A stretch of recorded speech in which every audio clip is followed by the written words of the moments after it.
नमस्कार बंधू भगिनींनो, आपल्या सगळ्यांचं सहर्ष स्वागत आहे स्वास्तिकम या माझ्या चॅनलवर। आज मी आपल्यासाठी एक वेगळ्या संतांची कथा घेऊन आलेली आहे। माझ्या मागील व्हिडिओमध्ये आपण एक संत एकनाथ यांची गोड कथा ऐकली होती, त्यांचं चरित्र ऐकलं होतं। ते भक्ती मार्गात कसे आले किती सुंदररीत्या लिहून गेलेलं आहे आणि हेच आपल्याला सुद्धा आपल्या आयुष्यामध्ये आपण उतरवू शकतो। विठ्ठल विठ्ठल जय हरी विठ्ठल। अध्याय 46। नाथाच्या घरी देवपाणी भरी। एकनाथ आपली मनोभावे पूजा करतो, पण त्या कामी त्याला मदत करणारा कोणीही नाही असे पाहून द्वारकाधीश श्रीकृष्णाने ब्राह्मणाचे रूप घेऊन त्याच्या घरी राहून त्याला मदत करायचे ठरविले। त्याने तरुण ब्राह्मणाचे रूप घेतले। तो पैठणला आला।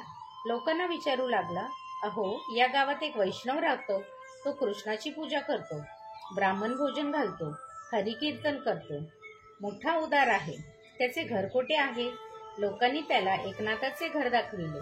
तो एकनाथाच्या घरी आला व एकनाथाला नमस्कार करून म्हणाला, मी अनाथ परदेशी ब्राह्मण आहे, तुम्ही ब्राह्मणांना जेवायला घालता अशी तुमची कीर्ती ऐकून मी आलो आहे।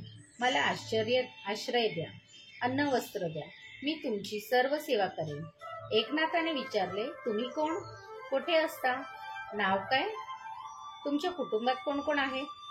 तो म्हणाला, मी अगदी एकटाच आहे, मला कोणीच नाही, मी निराधार आहे, तुमची सेवा करून तुम्ही द्याल तो प्रसाद सेवन करून येतेच राहू का? मला कृष्ण म्हणून हाक मारतात। एकनाथ मनात आश्चर्य करीत म्हणाला, तुमची इच्छाच असली तर राहावे, माझी नाही। ते ऐकून ब्राह्मण रूपी कृष्णाला आनंद झाला आणि तेव्हापासून तो लीला नाटकी जगत जीवन एकनाथाच्या घरी सर्व प्रकारची कामे करू लागला। देवपूजेची तयारी करून देणे इत्यादी सर्व कामे तो करू लागला। त्याने आपले नाव कृष्णा असे सांगितले। लोक नाथाच्या घरच्या या ब्राह्मणाचे कौतुक करू लागले। काही वेतन न घेता हा ब्राह्मण सेवा करतो याचे त्यांना आश्चर्य वाटे। एकनाथाला नकळत तो घरात जाई आणि एकनाथाच्या पत्नीला तिच्या स्वयंपाकाच्या कामात मदत करी। त्याच्या हातच्या अन्नाला अत्यंत गोडी येत असे, म्हणून लोक त्याला श्रीखंड्या म्हणू लागले। पंक्तीत त्याने पाणी वाढले तरी जास्त गोड लागे। उष्टी काढायची तर त्याला फार हौस। पुढे नाथांची मातपितरे मरण पावली व कालांतराने पितृतिथी आली। नाथाने ब्राह्मणांना निमंत्रण केले, श्राद्धाचे सर्व साहित्य सिद्ध केले। एकनाथ स्वतः मांडीवर धोतरे वाळत घालीत असता अन्नाचा सुगंध सुटला।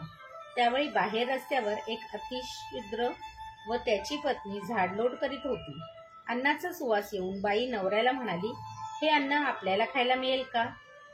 किती बरे होईल, पण आपल्या नशिबात कुठून असणार? नवरा म्हणाला, तू उगाच लाळ घोटू नकोस, ते अन्न ब्राह्मणांच्या वाटायचे आहे, आपल्याला फार तर उष्टे मिळेल। त्याचे बोलणे एकनाथाने ऐकले व पत्नीचा विचार घेऊन त्या शूद्र दाम्पत्यांना व त्यासह इतर अनेकांना ब्राह्मणांच्या आधी सर्व अन्न वाढले आणि विडे वगैरे देऊन संतुष्ट करून पाठविले। सर्व पात्रे धुतली, सडा समार्जन केले आणि स्वयंपाकिनींना बोलवूनही पुन्हा सर्व स्वयंपाक मंदिरात केला। एकनाथाने अंत्यजातांना जेवण दिले आणि निमंत्रण मात्र आपल्याला दिले होते म्हणून ब्राह्मण तक्रार करू लागले। एकनाथाने भ्रष्टाचार केला असे म्हणू लागले। एकनाथ म्हणाला, अहो, पहिल्या स्वयंपाकाचा सुवास शूद्रांनी घेतला होता, ते अन्न उष्ट झाले, ते तुम्हाला कसे वाढू? मी तुमच्यासाठी दुसरा स्वयंपाक दुसरीकडे म्हणजे मंदिरात करून ठेवला आहे। पण ब्राह्मणांना ते पटले नाही व एकनाथाला जातीबाह्य करून वाळीत टाकायचे असे ठरवून ते सर्व रागाने निघून गेले। पण काही मात्र त्याच्या दाराशीच चर्चा करीत थांबले। एकनाथ संचित बसला तेव्हा श्रीखंड्या पुढे आला व म्हणाला, महाराज, तुम्ही चिंता का करता? तुम्ही बोलवलेले ते तर तुमचे पितरच स्वतः भोजनास येतील। एकनाथाला आनंद झाला व त्याने खरोखरीच सर्व पात्रे वाढून पितरांना जेवायला बोलविले आणि त्यांचे पितर खरोखरच येऊन जेवायला बसले। ज्यांना जे अन्न रुचत होते ते त्यांनी खाल्ले। उरलेल्या अन्नाचे काय करावे असे त्यांनी पितरास विचारले, तेव्हा ते म्हणाले, इष्ट मित्रांसमवेत आनंदाने भोजन करावे।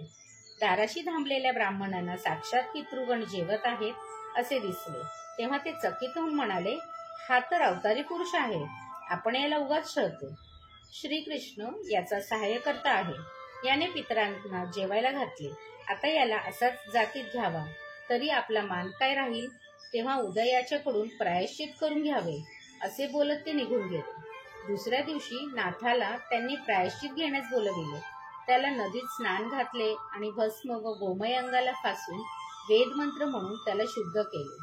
तोच तेथे कोड उठलेला ब्राह्मण आला व विचारू लागला, एकनाथ कोण? ब्राह्मणाने नदीत स्नान करीत असलेल्या एकनाथाकडे बोट दाखविले. त्यावर तो ब्राह्मण म्हणाला, मी त्र्यंबकेश्वरी अनुष्ठान केले. तेथे शंकराने मला दृष्टांत दिला व सांगितले, पैठणला एकनाथ मोठा विष्णुभक्त आहे. पितृतीर्थासाठी त्याने एक अनामिक शूद्रांना जेवण दिले. त्याचे त्याला पुण्य मिळाले आहे. त्यातील पुण्य तो जर तुला देईल तर तुझे कोड जाईल.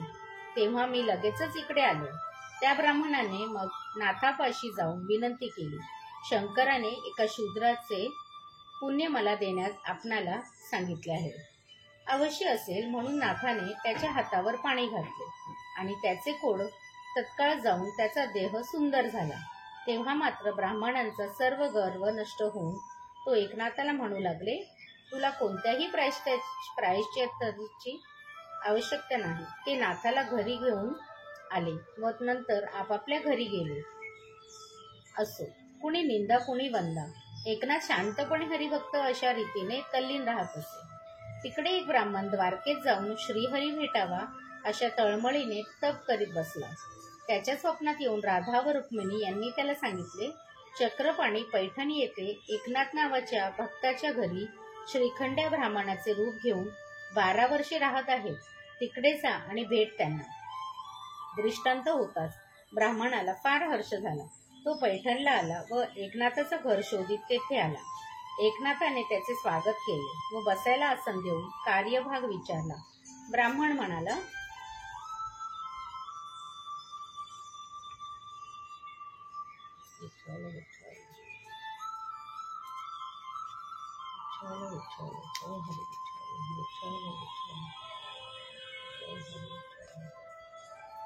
आपल्याकडे श्रीखंड्या म्हणून कोणी ब्राह्मण आहे ना?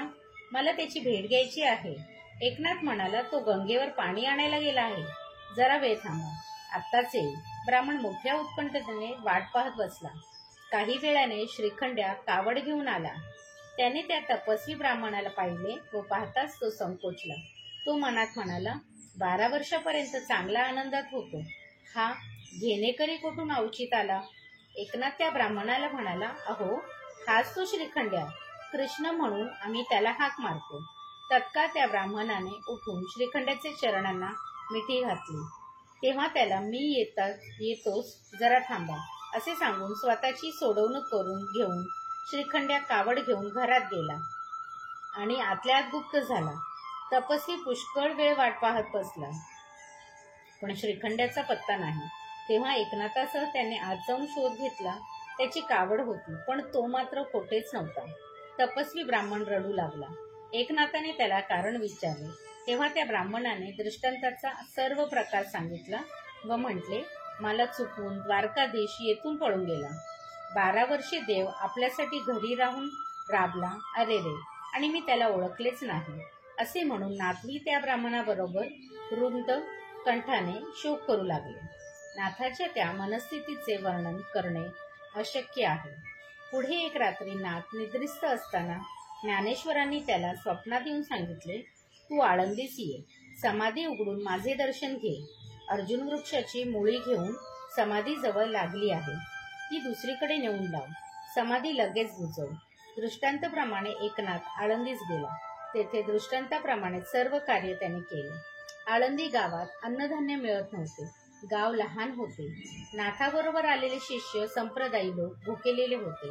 त्यावेळी एका वाण्यानेचे रूप घेऊन पांडुरंगाने तात्पुरते दुकान थाटले व त्यांना धान्य दिले. त्याचे द्रव्य देण्यास शिष्य परत गेले. तो वाणी दुकानासह अदृश्य झाला. एकनाथाला ते कळताच त्याची खात्री झाली की श्रीहरीनेच आपल्यासाठी एवढा त्रास सोसला.